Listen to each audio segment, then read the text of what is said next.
السلام عليكم ورحمة الله وبركاته. اللهم صل وسلم وبارك على سيدنا محمد وعلى آله وصحبه أجمعين. صباح الفل. تعالوا النهاردة نودع شهر رمضان. كل سنة وانتم طيبين يا رب، وربنا يعود عليكم أعوام بعد أعوام وتكونوا في أحسن حال. النهاردة روتين بسيط كده، المفروض انتي تعملي ايه يوم الوقفة. انا كنت نازلة كده عند العطار بجيب فول مدشوش وعدس بجبة وحبة حاجات كده لزوم العيد. كل سنة وانتوا طيبين. لقيت عنده رز بصراحة وشعرية كده، رغم ان انا عندي باكيتات بس عجبني الرز بتاعه. طيب عملنا ايه النهارده في يوم زي ده بقى؟ طبعا هيبقى في اجازة العيد وبتاع، بنعمل عجينة طعمية.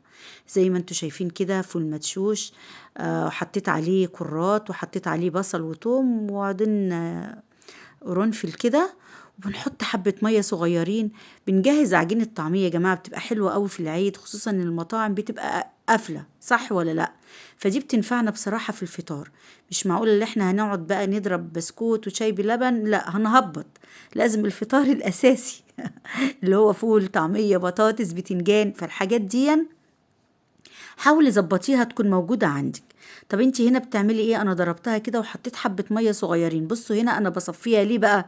علشان انا مش عاوزة ازود مية تاني، فانا بصفيها بحيث ان حبة المية اللي هينزلوا لي دول نتيجة بعد ما ضربنا يعني الفول هنكمل فيه بقية الكمية، علشان زي ما قلت لكم ما نزودش مية تاني. اكتر حاجة تخلي العجينة تفشل منك بتاعة الطعمية انك تزودي فيها سوائل، تزودي فيها خضروات والكلام من ده. طب يا سهير بص، انا بحط هنا المية بعد ما صفيتها ازاي، علشان هم حطيت ربع كوباية. الكمية دي على فكرة ربع فول. طيب يعني ربع فول مدشوش، حطيت عليه حزمة كرات، بصلاية وسط، كم راس توم كده، يعني كم فص توم، راس توم، وزي ما قلت لكم عودين قرنفل كده. طيب بتحطيش خضرة؟ لا انا ما بحبش احط خضرة. وما تكتريش كرات كمان ولا بصل والحاجات دي، لان الحاجات دي لما بتكتر هي اللي بتخلي العجينة تفك منك في الزيت. احنا عملناها كتير مع بعض وعملتها لكم، وناس كتير من متابعيني حبايبي جربوها ودعوا لي بصراحة، قالوا لي الطعمية كانت بتفشل مننا. الطريقة دي جميلة قوي. يعني ما تزوديش على ربع كيلو الفول ربع كوباية مية صغيرة. زي ما قلت لك اضربي كده في الاول حتى الخضار كده بحبة فول صغيرين وصفيه. المية اللي هتنزل دي بقى تضربي فيها بقية العجينة كلها.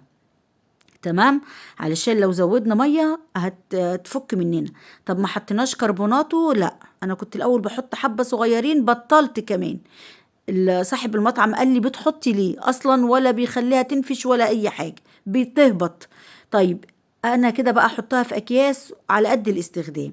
طب انا دلوقتي العجينه بتهبط مني وما بحطها في الفريزر وبنيجي نقليها بتبقى مكتومه. بصي بقى الكبه الصغيره بتاعتي كده، تقومي جايه بها وهي معموله كده تضربيها ضربه، كانك هتعملي مثلا اي حاجه في الكبه، تفرمي بصلايه ولا اي حاجه. اضربيها ضربه كده هيدخل لها الهواء وهتبقى ايه حلوه معاكي. تمام. طبعا دي عجينة بلدي، على عجينة بلدي، عجينة بيتي كده طعمها جميل جدا. طب عملنا ايه النهاردة كمان؟ ظبطت حبة حاجات كده لزوم العيد. طبعا الجزارين والفرارجية كل دول بيبقوا قافلين، خصوصا في مصر يا جماعة بيقفلوا. المحلات دي بتقفل، فاحنا طبعا لازم نكون مأمنين نفسنا لأيام العيد لحد لما يفتحوا.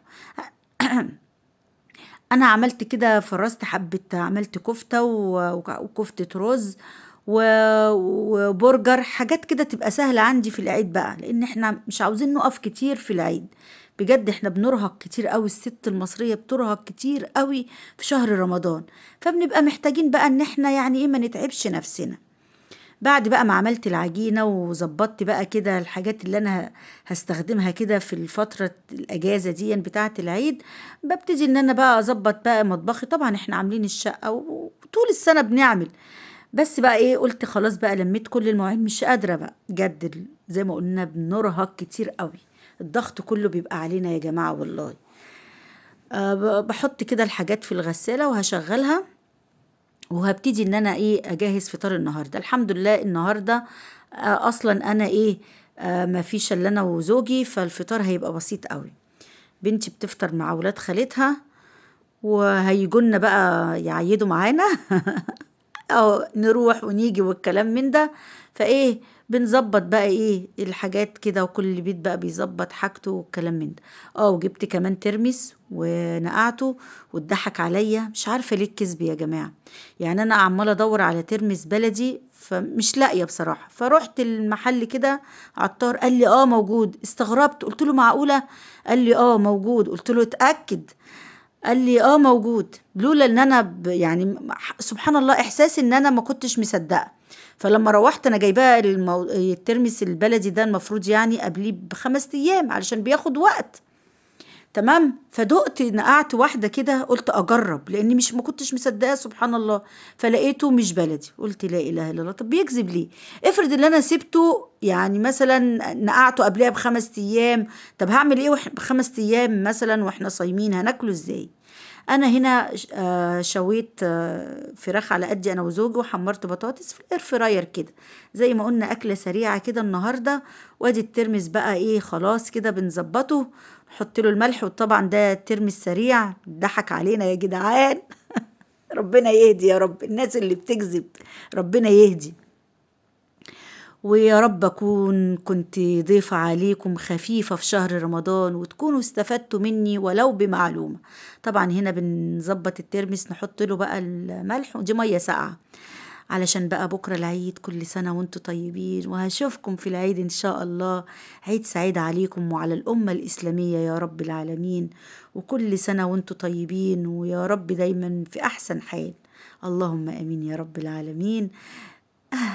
ده كان فيديو النهاردة بسيط خفيف كده، حاولي كده تظبطي أمورك في العيد. والسلام عليكم ورحمة الله وبركاته. عيد سعيد عليكم كلكم يا رب العالمين. باي باي. مع ألف سلامة.